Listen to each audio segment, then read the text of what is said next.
नमस्कार, मी सृष्टी शंकर चव्हाण, इयत्ता 8वी, गट क्रमांक 1, माईस MITच्या श्री संत ज्ञानेश्वर माध्यमिक विद्यालयातून पुणे. होय, मी पण सावरकर मला काय समजले, मला काय भावले हे माझ्या अल्पबुद्धीप्रमाणे मांडण्याचा प्रयत्न करते. सावरकरांचा जन्म नाशिक जिल्ह्यातील भुगूर या शहरात झाला. सावरकरांचे वडील दामोदरपंत व आई राधाबाई. सावरकर 9 वर्षांचे असतानाच त्यांची आई वारली व सावरकरांचे वडील इसवी सन 1899च्या प्लेगला बळी पडले. त्यानंतर सावरकरांचे थोरले बंधू बाबाराव व त्यांची पत्नी यसुवहिनी यांनी त्यांचा पुढे सांभाळ केला. वयाच्या 7व्या-8व्या वर्षापासूनच सावरकरांच्या जीवनातील प्रत्येक क्षण हा आत्मर्पणाचा होता. मृत्यू अगदी त्यांचा सांगती होता. आपण बरेचसे जण केवळ मरता येत नाही म्हणून जगत असतो किंवा मरण्याच्या भीतीने दररोज जगत असतो, परंतु या जगण्याला श्वासोश्वास घेण्यापलीकडे फारसा अर्थ नाहीच. जेव्हा प्रत्येक मनुष्य हा श्वासोश्वास मी कशासाठी घेत आहे याचा विचार करेन ना, त्या दिवसापासून तो खरं परमार्थमिक जगायला लागेल.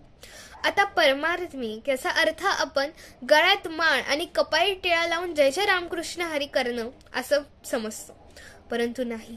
खरं तर परमार्थमिक म्हणजे काय, तर परमार्थमिक म्हणजे माणूस आणि माणूस, माणूस आणि निसर्ग, माणूस आणि स्वतः या दोघे समोर येऊन ही कोडी उल्लंघण्याचा प्रयत्न करत नाही ना, तोपर्यंत ते जगणे भय, मैथून, आहार आणि निद्रा या चौकोनातच राहील. पण जेव्हा माणूस खऱ्या अर्थाने परमार्थमिक होईल ना, त्या दिवसापासून त्याचे जगणे अमृतमय होईल. आणि सावरकरांना या सगळ्या ह्याच्यातून मृत्युंजय म्हणायचं ते ह्या अर्थानेच. सावरकर म्हणजे काय?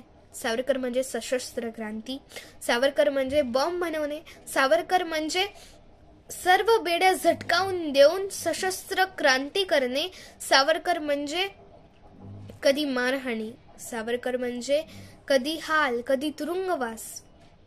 परंतु सावरकर यांनी कधीही स्वातंत्र्य मागितलं नाही. ते म्हणायचे हे स्वातंत्र्य आमचंच आहे. प्रत्येक मनुष्य हा जन्माला यायच्या अगोदर पासूनच तो स्वतंत्र असतो. मग हे स्वतंत्र देणारे तुम्ही कोण? आम्ही याचक नाही आणि ते तुम्ही आम्हाला देणारे दातृत्व नाही.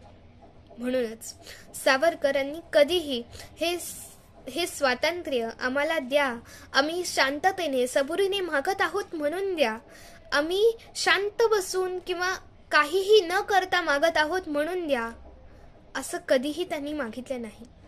सावरकर म्हणायचे, सावरकरांची एकच निष्ठा स्पष्ट होती, स्वातंत्र्य हे पूर्णच असलं पाहिजे आणि जर का ते मिळवण्यासाठी आम्हाला तुम्हाला इथून हिसकावून लावून द्यावं लागत असेल तर ते आम्ही देऊ, कारण की हे स्वातंत्र्य आमचंय, ते आम्ही मिळवणार. सावरकर म्हणजे काय हे जर का एका शब्दात सांगायचं असेल ना, तर सावरकर म्हणजे स्वभान आणि या स्वभावातून निर्माण होणारा स्वाभिमान म्हणजे सावरकर. काहीही झालं तरी आम्ही आमचा स्वाभिमान सोडणार नाही असे म्हणणारे सावरकर.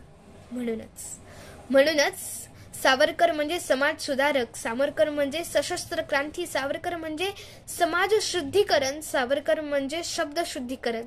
म्हणूनच होय, मी पण सावरकर.